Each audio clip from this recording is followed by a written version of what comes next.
Hi, I'm Katrina and this is Zeph. My name is Rebecca and this is Ben.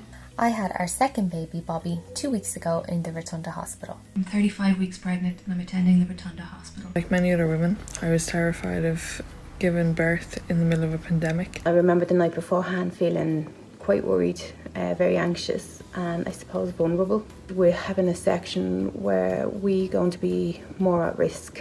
I'd heard all the stories from, aunts and cousins and friends about what their experience was like and how they couldn't do it without their partners. Towards the end of my pregnancy, I had some complications. I was admitted to the hospital all on my own without any visitors or whatever, which was pretty scary. But, the staff at the Rotunda were so reassuring through the whole thing. The staff and the midwives were amazing, really attentive and very sensitive to your needs.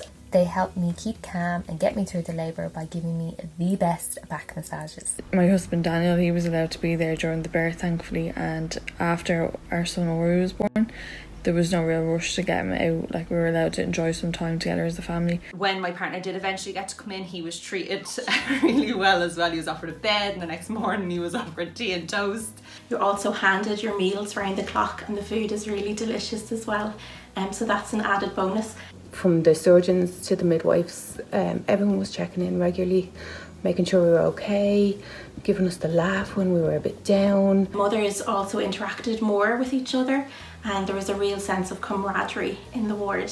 It helped us rally together and mind each other's babies if one of us needed to use the bathroom or to have a shower. When I look back, actually there's quite a lot of laughter involved in the whole process, which wasn't something that I expected. The lack of visitors on the postnatal ward meant that it was much quieter and it was more relaxed. There's been one, maybe two people in the waiting room and it's made social distancing quite easy. The cleaners, they were around every few minutes. The hospital was spotless. Even with, the midwives wearing masks and aprons and gloves and stuff like that, it wasn't impersonal. I feel very confident going into the hospital now that I'm at a minimal risk of contracting anything.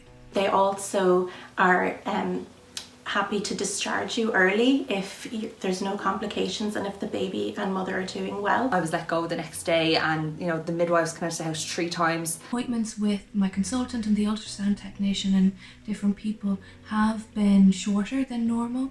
It's good to kind of have a thought about what you want to ask and concerns you want to raise. Medically and mentally, the support I got in the Rotunda was just incredible. So, if you're going to take anything from it, take that from it. If I had any advice for anybody who is still to go in, it would be kind of push those fears aside. It is obviously a really scary time, and yes, it's hard because your partner's not being there, but if you're a first-time mum like me, you've nothing to compare it to, and everyone's journey is different. You can be rest assured that you are most definitely in the best hands in the Rotunda Hospital. So I just want to thank everyone in the Rotunda Hospital for helping us bring our little son Ollie into the world. The staff and the midwives showed exceptional care in exceptional circumstances and I can't thank them enough for all they did.